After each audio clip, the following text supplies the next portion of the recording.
mest grænseoverskridende, jeg nogensinde har gjort i mit liv, der. Stor prinsessedrøm. Jeg sidder her og bobler. Ping-pong og pikkeling. Vi ser Mie og Mads begejstrede af dommerne. Claes og Katrine fik aftenens laveste karakterer. 2. Anne Laksholm, jeg er ked af det. Et par går videre. Et par skal i omdans. Videre er Mie og Mads. Seerne besluttede, at det var Le og Frederik, der skal danse omdans i aften. Jeg har det mega pisse øv. Hvem skal Le og Frederik stå over for? Hvem bliver det andet par i omdansen? Hvem bliver det første par til at ryge ud af årets Vild med Dans? Hvor andre danser, Danmarks modeste danser. Skuespiller Mathilde Nordholt og partner Thomas Evers Poulsen. Fodboldlegende Allan Simonsen og partner Sofie Kruse. Skuespiller Charlotte Fick og partner Mark Christensen. Skuespiller Thomas Ernst og partner Malene Østergaard. Komiker Uffe Holm og partner Karina Frimo.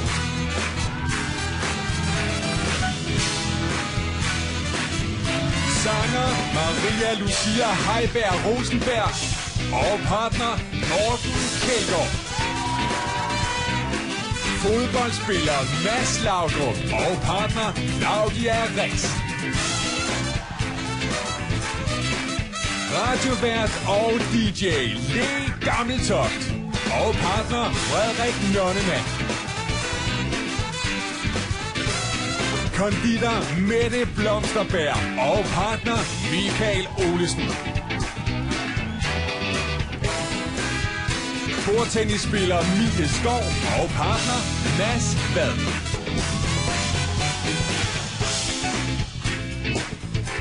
TV-vært og musiker Mathias Hundebøl og partner Mie Molke. Skuespiller Claes Kasper Bang og partner Katrine Bunde.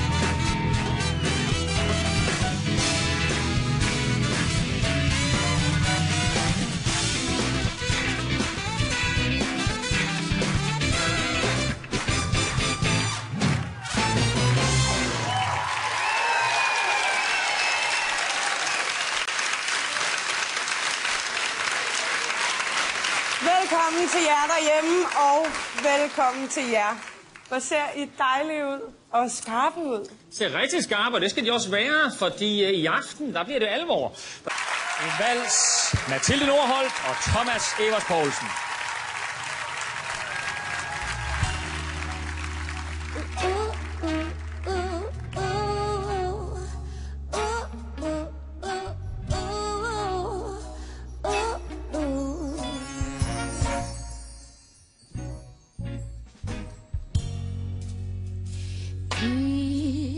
Mit stille sind, der hvor man næsten aldrig lukker andre ind. Lad det jeg satse blind og tro på, at det nok skulle gå. Anne Laksholm, hej Hyppe. Hej. Anne Laksholm. Jens Werner. Britt Bendiksen. 3.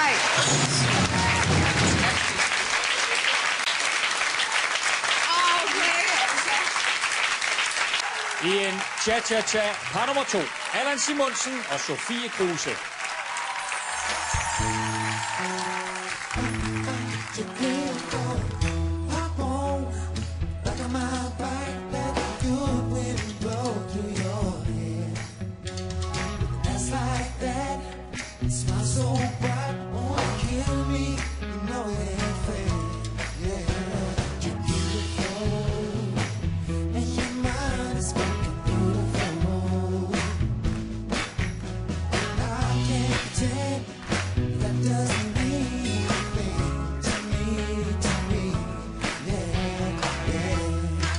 Jeres karakterer, de kommer her. Nikolaj Hübbe. 1. Anne Laksholm. 1. Jens Werner. Et tal. Og Britt Bendiksen. Desværre. I vil med dans, men vi har altså ikke endnu set ballet. Og jeg kan lige prøve at starte med dig, Uffe, her. Prøv lige at komme herop. Ja. Fordi i den forgangne uge, der var danserne, alle vores dansere her, faktisk på besøg inde hos Nikolaj Hübbe på Det Kongelige Teater, inde hos den kongelige balletmester. Uffe, prøv lige at fortælle om den oplevelse. I var simpelthen inde og... I var på stangskole. Det skal jeg lige love for, at vi var. Jamen, vi kom helt op på øverste sal, 6 meter til loftet. Der står 8 professionelle balletdansere. De vejer 17-18 kilo hver. Hübbe render rundt i et par gamle jeans og en t-shirt, og lige ind med maven, og hey, fødderne er forkerte, bum bum. Der sidder en mand og spiller altså rigtig flygel til, ikke en båndoptager. Og der kommer vi ind og ser det der. Og så bliver vi så sat i gang selv. Og der skal det helt så sige, at der var der lidt skuffet over vores egen professionelle dansere der. Så lad os lige prøve at høre bare et par stykker. Michael, prøv lige at komme Michael, altså, når I så er inde og besøge Nikolaj der, og som Uffe siger, måske bliver sat lidt på plads, hvad kan I bruge det til? Jeg vil sige, vi kan bruge det til en del. Vi har det meget med holdning og posture at gøre, kontrollen i hele kroppen, også videre ud i armene og musikforståelse, så der er en hel del, vi kan bruge det til. Så I kom lidt i skole der? Ja, det må man nok sige. Det var også i den forgangne uge, at vi kastede alle vores dansere ud i den her forunderlige verden. Hvad hedder ballet? I dag har vi alle deltagere Vild med Dans inde her hos mig for at lave morgenskole. Det som balletdansere laver hver morgen hele deres liv. Jeg synes, det er fuldstændig fantastisk, vi får lov til at få en balletmester til at prøve at undervise os bare en lille smule. Godmorgen og velkommen her i balletten. Kom op og vær med. Kom og stil jer hernede. Det vigtigste for mig, at nydanserne og de professionelle på den sags skyld tager med sig i dag, er, at de får en elegance, en rankhed, en stolthed i kroppen. Så vi siger femte position. Den ser sådan her ud. Pas nu på at ikke forstue knæene, ikke? Og pige, og op, tendu, 5, tendu, 5, og det samme til siden. Hübbe, han står over 1, og på fransk, og 5 og 4, og der tilbage, og man tænker bare, og så starter vi. Tendu, 5, og så tilbage. Jeg står bare og kigger på, og Fabrice prøver at fange, hvad det er, vi overhovedet skal prøve på. Jeg synes, jeg lærer noget om mine ben og min krop, og især mit ansigt. Hold jeres ryg, hold jeres ryg. Charlotte, du står til den forkerte side. Undskyld. Yes. Anse. Whoops.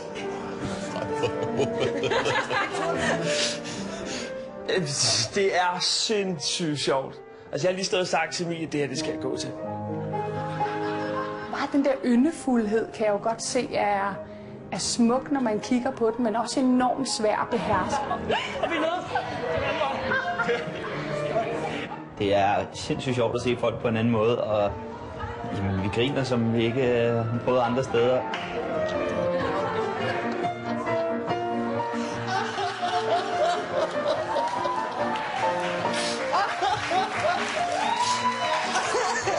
Den glæde og entusiasme, de lavede for dagen, det var fuldstændig smittende. Altså, man var helt afvæbnet. Altså, det var rigtig skønt at have dem på besøg. Super! Ja, jeg slet ikke. Respektbarometeret på balletmesteren, det er altså bobbet helt op. Hold da ferie, han er dygtig. Tak for i dag! Og her på fredag! Gaver fra dommerne. De kommer her. På en skala fra 1 til 10. Nikolaj Hübbe. 4. Anne Laksholm. 4. Jens Werner. 2. Britt Bendiksen. 4. Altså, interessante karakterer. 3 4-taller og 2-tal. Hvad sker der for Jens Werner nu, tror jeg? I en cha-cha-cha. Par nummer 4, Thomas Ernst og Malene Østergaard.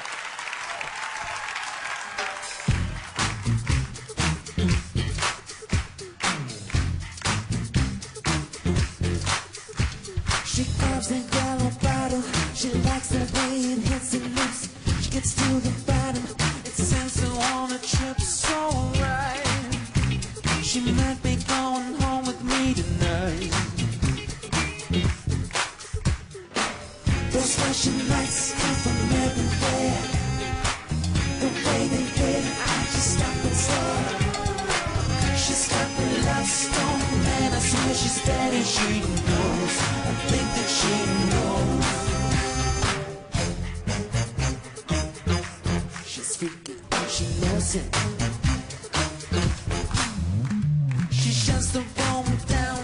The way she walks and causes a fuss. The baddest in town. She's flawless like some unkind eyes. Well, I hope she's going home with me tonight. Yeah.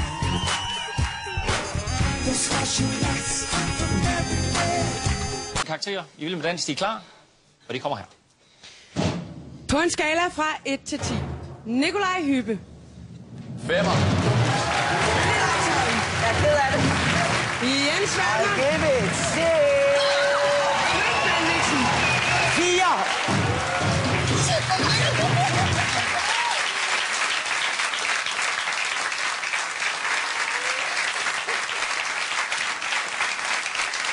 Hold da kæft. Et dommerpanel, der ikke var helt enige om, hvordan de skulle vurdere den her dans. Men I får 18, det er aftens højeste, og det er sæsonens højeste. I et stand-up show, der har Uffe Holm engang sagt: min kat, den danser tango. Nå, men så skyd dog lortet. Lad mig lige slå en ting helt fast. Det er ikke den Uffe Holm, som vi møder i dag. Hov, du skal ikke have. Det er Luske, kan jeg se. Luske og lille fyr. Hej. Jeg hedder Uffe Holm. Jeg er 37 år, og så har jeg lavet stand-up i 20 år. Der er nok nogle folk, der synes, at jeg godt kan være lidt for meget en gang imellem, fordi jeg siger nogle forholdsvis voldsomme ting. Men det, man lige skal huske på, det er, at det er jo bare et arbejde. Der sker jo det, at da vi flytter herop på landet, så står alle de her flotte juletræer. Og så tænkte vi, så kan vi godt sælge nogle af dem. Så jeg har simpelthen fået min egen juletræsplantage. Jeg skal være med i Vild med Dans, fordi at jeg er på et tidspunkt i mit liv, hvor at, der skal ske noget nyt. Jeg skal have nogle udfordringer, noget jeg ikke ligesom har kontrol over. Og det tror jeg, at Vild med Dans skal give mig. Jamen nu kan jeg jo se, at jeg er kommet på landet. Der er rigtig mange juletræer og idyllisk. Jeg er meget spændt på at se, hvem jeg skal danse med, fordi det er jo hårdt arbejde. Det er 5 dage om ugen, hvor man træner i 5 timer, og det er meget rart, at man måske swinger lidt, ikke? Hvad han er for en, det er jeg rigtig, rigtig spændt på. Hej! Hej! Det er jo Karina! Uffe! Hej du! Hej! Det er jo den dejlige Karina, så det er fantastisk. Jeg er rigtig, rigtig glad for, at det er Uffe, jeg skal danse med. Kan du lære mig at danse? Det håber jeg. Det gør jeg også lidt. Jamen, vores første dans, det er en vals. Helt basic. Yes. Så siger du frem, til siden, samle. Frem, til siden, samle. Jeg er god til at huske, og jeg har en god balance. Okay. Og jeg er faktisk stærkere, end jeg lige ser ud til os. Jamen, det er nemlig også spændt på, om du kan løfte mig og sådan Det kan jeg godt. Det kan du godt. Ja, det kan jeg godt. Jeg kan godt lige prøve på det. Nej, fordi jeg tror, jeg lander nede i branden. Nej, men jeg tæver dig ikke. Tror du ikke? Det kan du ikke drømme om. Du er der på? Ja, ja. Godt. 1, 2, 3. Meget bange. Sådan der. Det går da meget. Kan du ikke se det? Jo, jo. Det var rigtig hyggeligt. Og vi skal nok klare den. I en vals par nummer 5, Uffe Holm og Karina Frimod.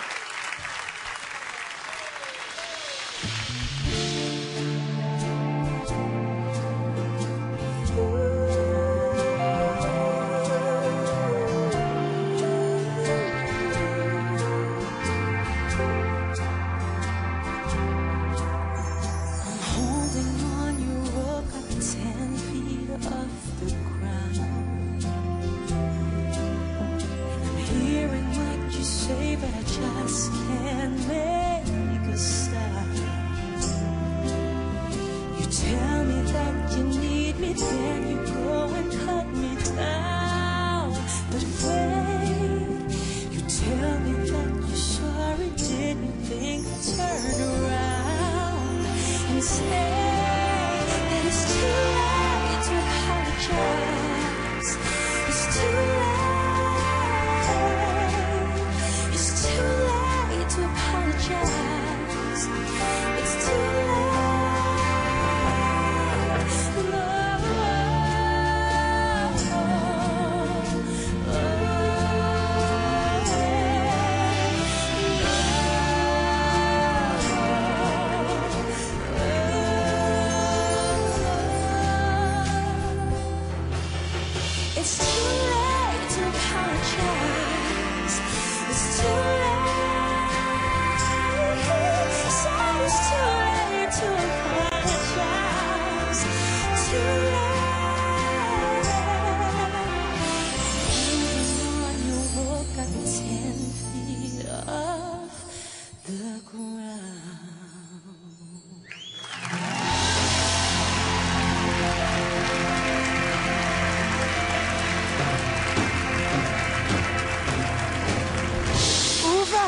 og Karina Frimund.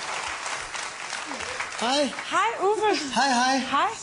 Det så dejligt ud. Var det dejligt? Ja, det var rigtig dejligt, men jeg har ikke været så nervøs i 20 år, som jeg var nu. Og det var egentlig, jeg ville bare ikke skuffe Karina. Og jeg prøvede at smile, men jeg tror ikke, jeg har smilet så meget. Måske en 7-8 sekunder. Men jeg prøvede virkelig, men jeg prøvede også at koncentrere mig. Ja, det synes jeg ikke, fordi du spiller det i aften. Det er næsten synd og sjuske. Ja. Lad os høre, om Nikolaj Hyppe synes, at du har sjusket. Ja. Nikolaj Hyppe? Ved du hvad, Uffe, der tog du sgu røven på mig. Fordi jeg kender jo kun de her sidste par uger lidt fra når jeg kom sammen med Vild med Dans, og fra fjernsynet, hvor du altid er morsom. Og rap i kæften, og en hurtig bemærkning, og skæg. Og jeg synes, du lagde en seriøsitet for dagen. Og hele begyndelsen, hvor du kigger på Karina, så ømt og så fint med sådan indlevelse. Ja, men prøv lige at se, hvor smuk hun er. Ja, men altså, hør nu efter, hvad jeg siger. Undskyld. Hør nu efter. Tag den nu til dig. Fordi jeg synes, det var rigtig flot. Og det var ekstremt valgs klæder. Tak skal du have. En ting. Kan du lige få skulderen lidt ned? Ja. Men det kommer. Det var flot danset. Tak. Det var Siv. Ja, det er rigtigt. Det er rigtigt, jeg må sige. Jeg er imponeret. Og jeg så godt den, Uffe, den lille tension, Nikolaj taler om. Men den var ikke engang slemt. Og ved du, hvad der er flot der? Man tænker jo ikke på, når damer danser vals, ikke, så er de jo altid oppe i en hæl. Og det vil sige, mange mænd, vi ser det på vores danseskoler, de har ikke været på tå i mange, mange år. De har måske været på knæ og friet. På tå har de knæme ikke været. Og der må jeg sige, du havde et ualmindeligt flot. Læg du mærke til det, Nikolaj? At der var nemlig et flot lift, flot rise op på tå. Så det skal du have ros for. Jeg har tænkt på, det der kjolesæt klæder dig. Tror du kunne være morsom i kjole og hvidt? Ja, det vil jeg vurdere, jeg kan. Jeg vil overveje det, fordi jeg tror, kontrasten ville være fantastisk. Jamen, det kan være, det kommer. Men du var god i dag. Meget god. Anne Langsholm, en sidste kommentar. Jeg tror selv, du har været lidt bekymret for din hals og dine skuldre og så videre. Jeg vil bare sige, det er værd med at tænke på at tage næsen op og foran, men tænk på at have en lang nakke. Så vil det være rigtig meget flottere, fordi så vil det også se ud, som om dine skuldre sidder, men fordi du prøvede ligesom at kigge op, så fik du det til at se lidt sådan her ud i stedet for den her er desværre ikke så lang hals. Men ved du hvad, jeg synes, dit kjolesæt giver Britt ret. Jeg synes, kjolesættet faktisk rigtig klæder dig. Flot. Ej, hvor er I søde. Tak, tusind tak. Fine kommentarer. Ja, Tusind tak for dansen. Værsgo, dom til Claus. Uffe og Karina.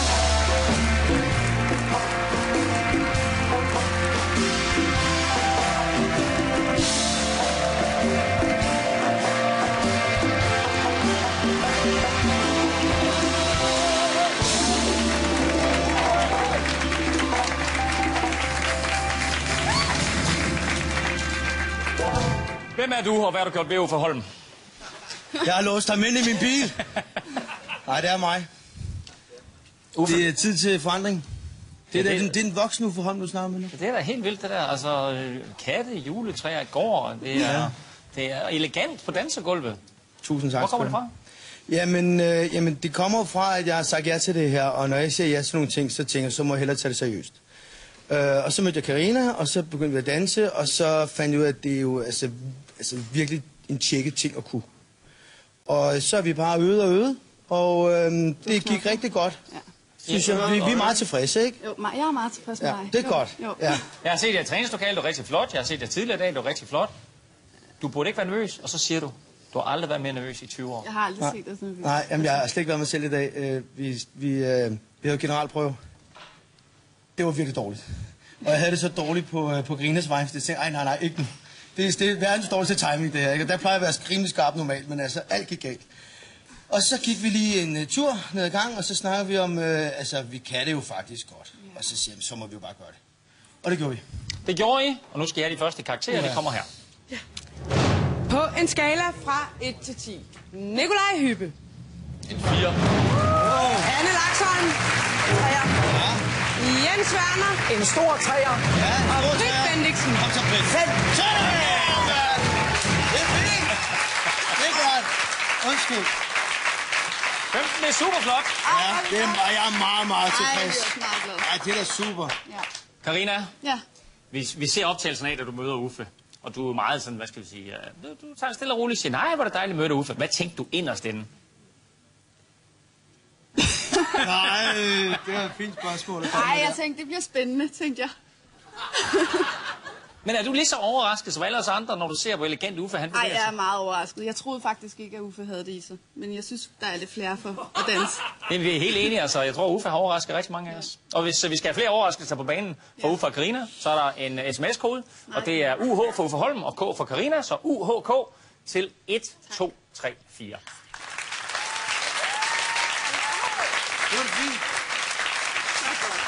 Uffe og Karina er altså et af de 6 par, der er i konkurrence i aften. Vi skal møde et 7. par senere, for de har gået en hel uge og vidst, at de skal i omdans i aften. Og det er lige Gammeltoft og Frederik Nonnemand. Og I har jo vidst en hel uge, så I har selvfølgelig trænet hver eneste dag i mange, mange timer for at blive klar til i aften. Ej, men Claus, det er jo så tåbeligt, at vi ikke har kunnet træne sammen i hvert fald. Vi ikke fysisk kunne være det samme sted, fordi jeg lørdag morgen skulle afsted til Kenya og lave velgørenhedsarbejde med Fairtrade-mærket. Og kom hjem hvornår? Jeg kom hjem i morges. Det føles som om, det er mange dage siden, men det var i morges. Så hvordan har I trænet? Hvad har I gjort? Jamen, vi har forsøgt at træne over Skype, men hvis nogen kender noget til Afrika, så er der ikke så god wifi. Nej, det har så det var lidt, meget sådan... Den arm nu lige. sidder skuldrene. Nej, det sidder jeg ikke. Lars, det var meget, meget svært at træne. Jamen altså, vi har set en hiphop-vals tidligere, så vi kan få en breakdance-vals også. Ej, men altså, jeg vil sige, vi har gjort det bedste, vi kunne for at prøve at stramme op på nogle af de ting, som dommerne sagde til os sidste uge. Ja. Og vi skal jo danse senere i aften, og nu skal vi nyde det. I skal nyde det. Vi bede om nogle stemmer og noget hjælp. I skal selvfølgelig have hjælp af seerne, men det er først lidt senere, når vi skal ud i den omdans. Vi ved, Le og Frederik skal ud i omdansen. Vi ved også, at et af de 6 par, der er i konkurrence her i aften, skal ud i den omdans i direkte dyst med Le og Frederik. I en cha-cha-cha par nummer 6, Maria Lucia og Morten Kjeldgaard.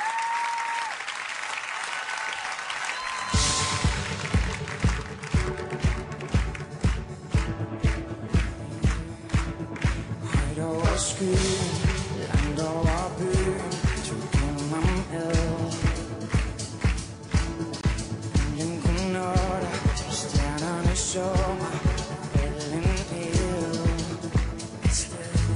Og drømmene vågner, fordrivende tåger. Og nu står jeg her,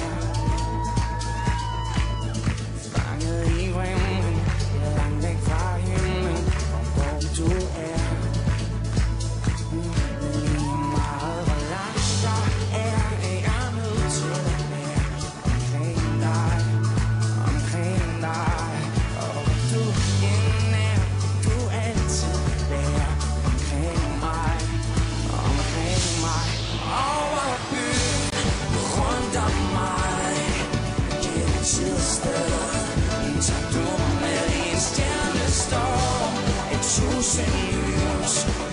Karakter.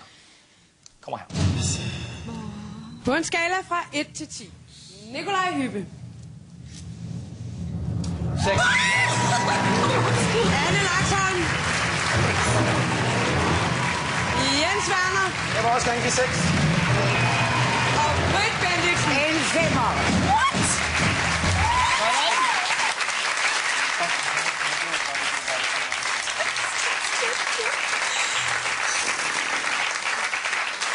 Altså, hvad seerne ikke kan se lige nu, det er, at jeg ryster helt vildt. Jeg er meget, meget, meget, meget glad. Lettet. Og hvad seerne heller ikke så, det var, at parret før jeg var på scenen eller ude at danse, der sad du herover bare stille og roligt, lyttede til musikken og sad sådan her. Ja. Der fandt du sådan en eller anden form for indre ro, eller hvad? Jeg prøvede at trække vejret og tænke på noget godt. Mine damer og herrer, alle 12 par, de har været med i konkurrencen nu. Og Vild med Dans, det er for alvor skudt i gang. Ja, det må vi den grad sige. Fantastiske karakterer, vi lige har set, og vi skal ikke glemme, at der trods alt er en vis alvor over det hele i aften. Vi skal nemlig sige farvel til det første par, og stillingen indtil videre ser sådan ud. Og det er altså kun de 6 par, der har danset i aften, vi skal se lige nu. Maria Lucia ind på en sikker førsteplads med 23, Thomas og Malene ind på andenplads med 18. 2 par deler tredjepladsen, det er Mathilda, Thomas, Uffe og Karina. Charlotte og Mark ind på 5. pladsen med 14 fra dommerne. Og så Allan og Sofie sætter en all-time bundrekord med en flot 5'er. Hvis dommerne fik lov til at bestemme, så blev det altså Allan og Sofie, som skulle følge Le og Frederik i omdans senere i aften. Ja, det gjorde det. Men nu er det jo altså også jer derhjemme, som har en rigtig god stemme. Derfor så skal I frem med mobilen. Det skal I altså gøre nu. Fordi her der kommer de 6 konkurrencedanse igen.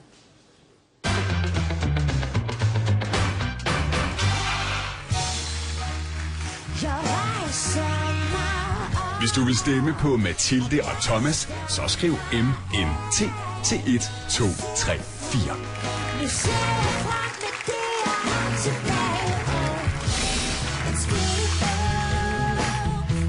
Er det Allan og Sofie, der skal have din stemme, så skriv ALS til 1, 2, 3, 4.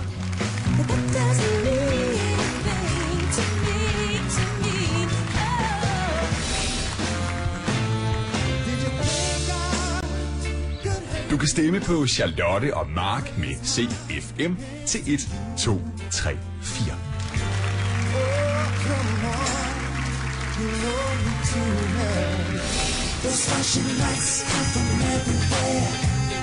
Hvis Thomas og Malene skal have din stemme, så skriv TEM til 1, 2, 3, 4.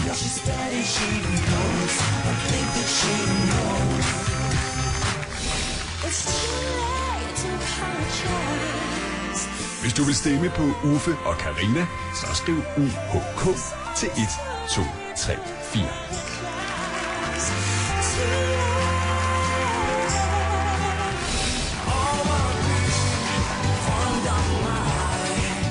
Endelig kan du stemme på Maria Lucia og Morten. Skriv MLM til 1, 2, 3, 4.